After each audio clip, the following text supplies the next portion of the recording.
Bonsoir à tous, très heureux de vous retrouver. Soyez les bienvenus sur ce plateau, bienvenue aux Échos du Vatican. On ouvre cette émission avec la Journée mondiale des pauvres. Elle a été instaurée par le pape François en 2016 à la suite du Jubilé de la Miséricorde. Nous célébrions donc ce dimanche la deuxième édition. Un pauvre pleure, le Seigneur entend. Voilà le thème de cette journée, marquée notamment par une messe présidée par le pape. C'était dans la basilique Saint-Pierre et en présence de 6000 hommes et femmes défavorisés. On regarde un résumé. Les plus défavorisés étaient à l'honneur ce dimanche au Vatican. Invités par le pape dans le cadre de la Journée mondiale des pauvres, ils se sont d'abord retrouvés dans la basilique Saint-Pierre pour une messe en leur honneur. Dans son homélie, le Saint-Père a développé sa réflexion autour de 3 actions accomplies par Jésus lui-même dans l'Évangile. La première action, c'est laisser. Laisser derrière soi le succès et la tranquillité, car le succès enfle le cœur et la tranquillité endort l'âme. Jésus nous montre l'exemple. Lorsqu'il est acclamé, il a laissé la foule pour éviter justement la gloire et les honneurs. Jésus est allé à contre-courant, nous invitant à faire de même. Il faut être prêt, dit le pape, à laisser les gloires du moment. Car la vraie gloire, souligne-t-il, se trouve plutôt dans le fait de laisser ce qui passe pour retenir ce qui demeure. La seconde action évoquée par le pape, c'est l'encouragement. Jésus rejoint les siens en piétinant les ennemis de l'homme. Ce n'est pas une manifestation de sa puissance, mais la révélation de son encouragement dans notre lutte contre le diable, le péché, la mort, la peur et la mondanité. La barque de notre vie, a expliqué François, est souvent ballottée par les flots et secouée par les vents. Et lorsque les eaux sont calmes, elle recommence vite à s'agiter. Alors nous nous en prenons aux tempêtes du moment, qui semblent être l'unique problème. Mais le vrai problème, ce n'est pas la tempête du moment, c'est plutôt la manière de naviguer dans la vie. Le secret pour bien naviguer, c'est d'inviter Jésus à bord, qui lui seul peut nous encourager et nous aider à encourager à notre tour. En effet, il y a grand besoin de gens qui sachent consoler, non pas avec des paroles vides, mais bien avec des paroles de vie. Enfin, la troisième action développée par le pape, c'est tendre la main. C'est ce que fait Jésus au milieu de la tempête. Il saisit Pierre qui doutait à cause de la peur. Nous pouvons nous mettre à la place de Pierre. Nous sommes des gens de peu de foi et nous sommes ici pour mendier le salut. Le début de la foi, c'est précisément se vider de l'orgueilleuse conviction de nous croire capables et autonomes. Et reconnaître que nous avons besoin de salut. Pour cela, soutient le Saint-Père, il faut vivre la foi au contact de ceux qui sont dans le besoin. Et ceci, précise-t-il, n'est pas une option sociologique, ni même la mode d'un pontificat, mais bel et bien une exigence théologique. François demande ainsi à tous d'entendre le cri des pauvres, cri étranglé des enfants qui ne peuvent naître, des petits qui souffrent de la faim, des enfants habitués au fracas des bombes, mais aussi cri des personnes âgées mises de côté et laissées seules, cri de celui qui doit fuir, cri des populations entières privées de ressources naturelles dont elles disposent. L'injustice est la racine perverse de la pauvreté, dit encore le pape, qui déplore que ce cri des pauvres devient de plus en plus fort, mais de moins en moins écouté, dominé par le vacarme de quelques riches qui sont toujours moins nombreux et toujours plus riches. Et le pape enfin nous invite à regarder nos journées. Parmi toutes nos activités, faisons-nous quelque chose de gratuit, quelque chose pour celui qui n'a rien à donner en échange ? Ce sera cela, notre main tendue, notre véritable richesse au ciel, a conclu le Saint-Père.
Et à l'issue de la célébration, comme l'année dernière, le Saint-Père a partagé un déjeuner avec les plus pauvres.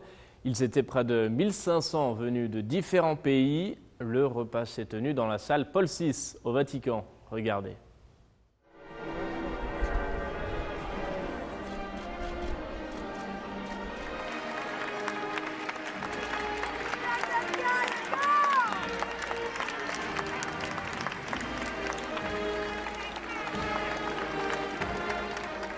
A coloro che hanno portato il pranzo, coloro che ci serviranno il pranzo, ringraziamo tutti e preghiamo Dio perché ci benedica tutti.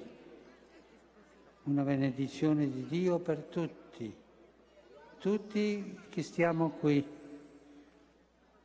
Che Dio benedica ognuno di noi, benedica i nostri cuori, benedica le nostre intenzioni e ci aiuti ad andare avanti. Amen. E buon pranzo.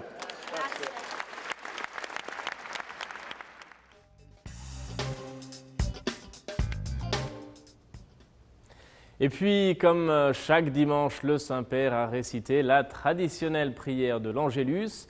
Place Saint-Pierre, devant des milliers de fidèles, le pape a livré une réflexion en s'appuyant sur l'évangile du jour. Il s'est arrêté sur le sens de l'histoire de l'humanité, évoquant notamment notre passage sur Terre. On écoute un résumé de son allocution. Cari fratelli e sorelle, buongiorno. C'est en s'appuyant sur l'évangile du jour que le Saint-Père a partagé sa réflexion aux pèlerins rassemblés place Saint-Pierre pour la prière de l'Angélus. Ces jours-là, après ces tribulations, le soleil s'obscurcira, la lune ne donnera plus sa lumière, les étoiles tomberont du ciel.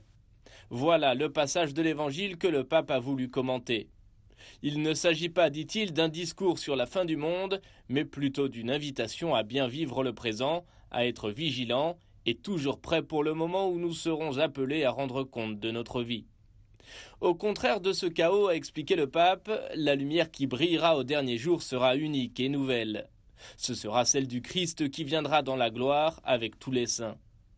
Ainsi, estime le souverain pontife, l'histoire de l'humanité, comme notre histoire personnelle, ne peut être comprise comme une simple succession de paroles et de faits dépourvus de sens.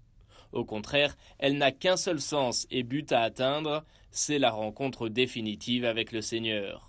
Alors, même si nous ne connaissons ni le temps ni les modalités de cette rencontre, nous savons qu'en revanche, et c'est Jésus qui le dit, le ciel et la terre vont disparaître, mais mes paroles ne passeront pas. Alors, a souligné le pape, chacun devra comprendre si la parole de Dieu a illuminé son existence personnelle ou s'il a préféré lui tourner le dos, préférant se fier à ses propres paroles. Personne ne peut échapper à ce moment, a insisté François, expliquant pour conclure qu'il ne s'agit pas de tomber dans l'angoisse, mais plutôt de nous ramener à la responsabilité envers nous-mêmes, envers notre prochain et envers le monde entier.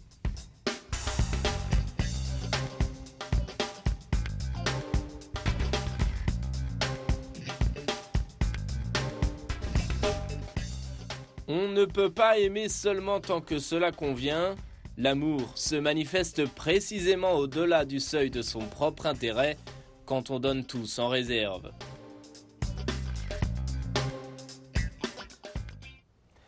Le Vatican annonçait il y a quelques jours un voyage du pape au Maroc. Ce sera les 30 et 31 mars prochains. Le souverain pontife répond ainsi à une invitation du roi Mohamed VI et des évêques du pays. 33 ans après la visite de Jean-Paul II, François s'arrêtera donc à Rabat et Casablanca. La communauté chrétienne se réjouit de cette visite. Elle ne représente qu'1% de la population, soit environ 30 000 personnes. On écoute les réactions sur place recueillies par nos confrères de KTO. Dire que le fruit de cette visite sera abondant. Comme l'a été aussi la visite il y a plus de 30 ans du pape Jean-Paul II, qui a été même pas 24 heures au Maroc, mais le moment qu'il a passé avec le peuple marocain et avec l'Église qui est dans ce pays a été très très important pour l'histoire postérieure. Je ne sais pas pourquoi il a choisi de venir ici, parce que j'imagine qu'il y a beaucoup d'églises et beaucoup de pays qui l'invitent.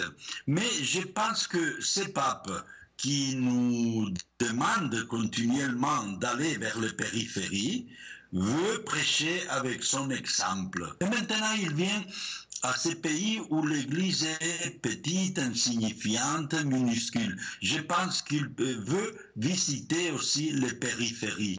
Catholiques et protestants sont très touchés et émerveillés. Et c'est complètement inattendu pour eux, comme pour nous d'ailleurs, enfin en tout cas pour moi, cette annonce de la venue du Saint-Père, et tout le monde est extrêmement honoré. J'ai eu des échos d'étudiants, de paroissiens, de gens de différents milieux, des Européens comme des Africains, qui tous sont très touchés et sont ravis de cette perspective et feront tout pour le rencontrer. Alors tout le monde me dit, il va venir chez nous, où est-ce qu'il va aller? Est-ce qu'il va célébrer à la cathédrale? Est-ce qu'il va aller à Al-Mafaka? Est-ce qu'il va aller s'occuper des migrants? Est-ce qu'il va... voilà, tout le monde a envie qu'il découvre un peu ce que nous essayons de vivre au Maroc comme communauté chrétienne.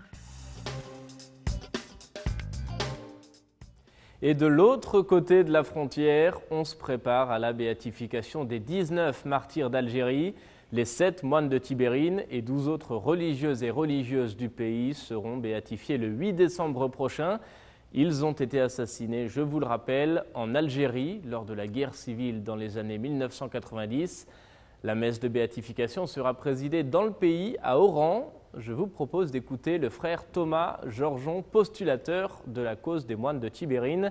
Il est interrogé par Radio Vatican.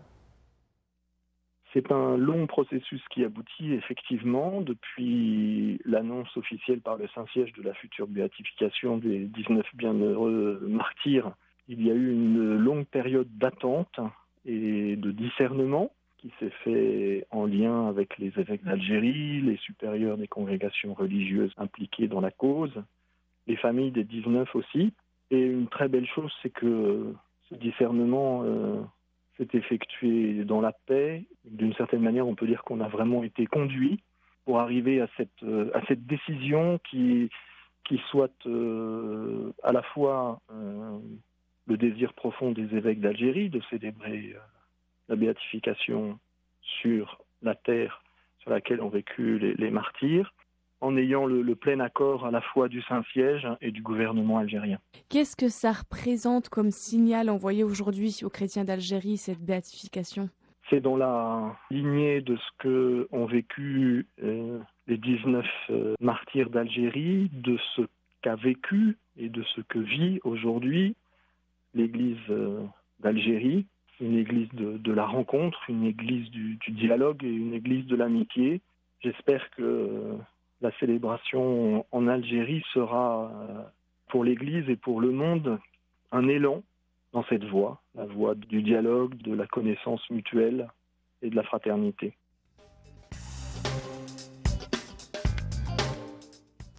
Une rencontre maintenant entre le Saint-Père et un groupe de pèlerins venus d'Albanie. Ils ont été reçus par le pape dans le cadre des célébrations de leur héros national. Georges Kastriot Skanderberg est le symbole de la résistance à l'Empire ottoman. Le Saint-Père a évoqué sa figure ainsi que l'exemplarité du pays en matière de coexistence entre les religions. Lors de sa rencontre avec les pèlerins albanais, le Saint-Père a fait l'éloge de Georges Kastriot Skanderberg, fils héroïque d'un peuple fort et généreux qui a défendu courageusement les valeurs spirituelles et la chrétienté. Par ses gestes, il a forgé l'identité culturelle albanaise en devenant un symbole de cohésion et d'unité nationale indiscutable.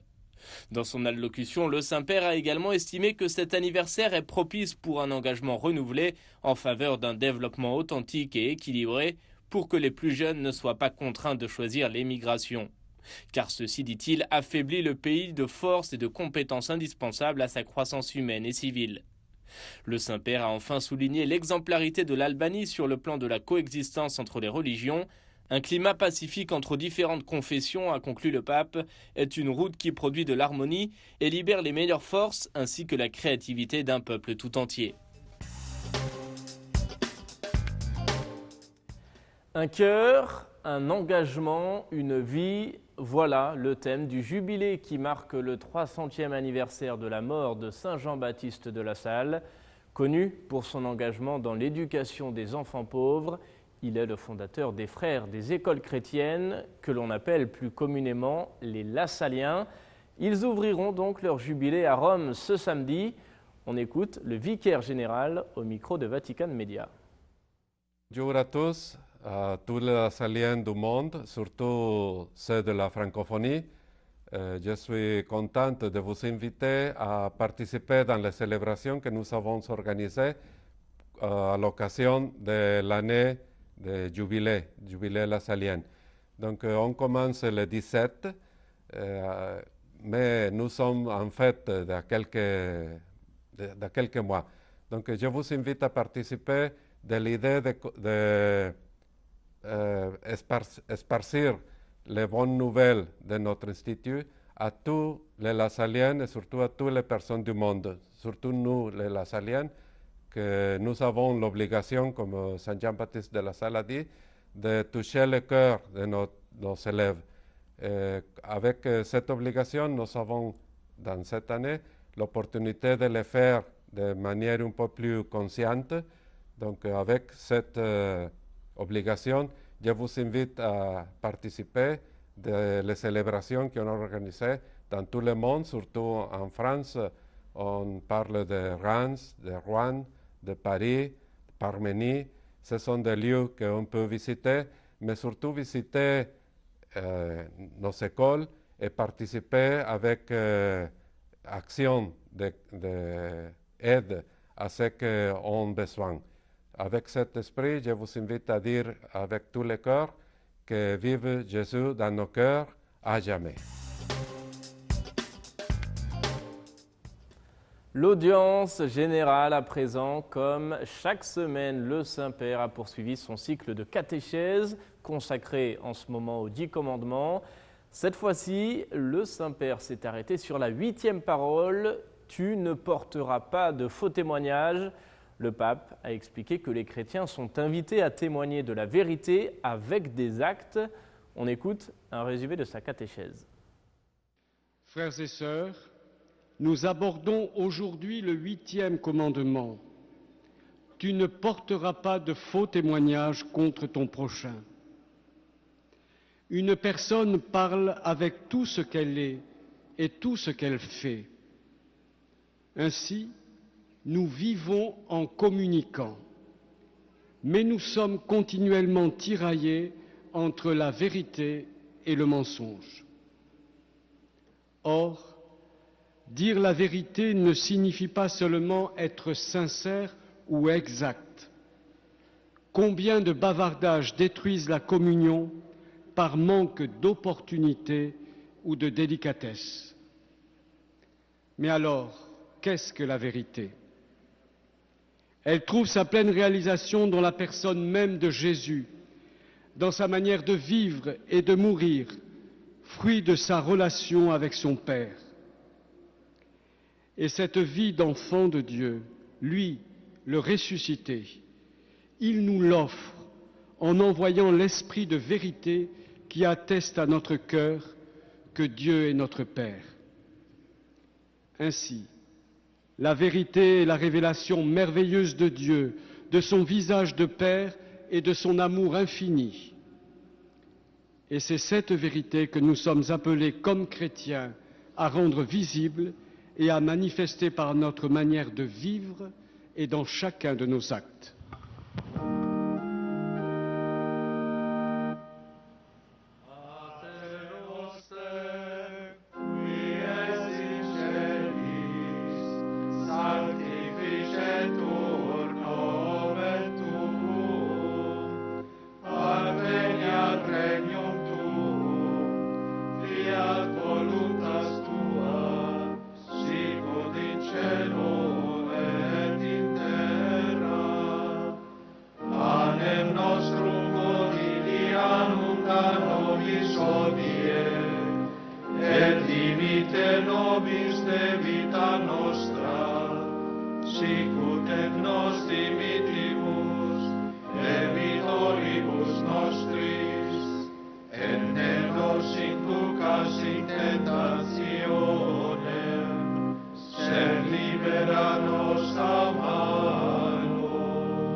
Et je vous propose, pour terminer, des images que vous n'avez certainement jamais vues.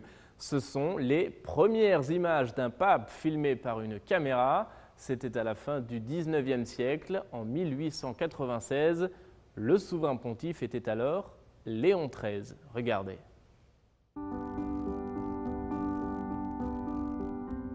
Sur ces images, pour la première fois, un pape apparaît devant une caméra.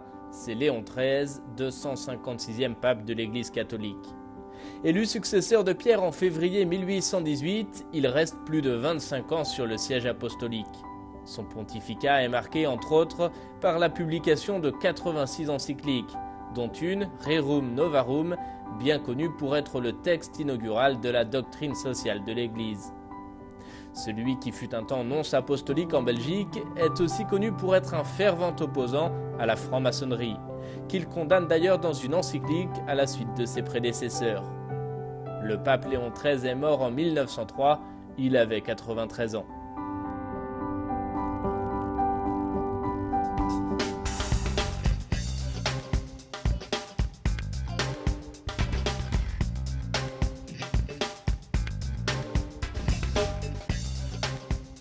Personne ne doit se faire d'illusions en pensant « tout va bien parce que je ne fais rien de mal ». Pour être de Jésus, il ne suffit pas de ne rien faire de mal, il faut faire le bien.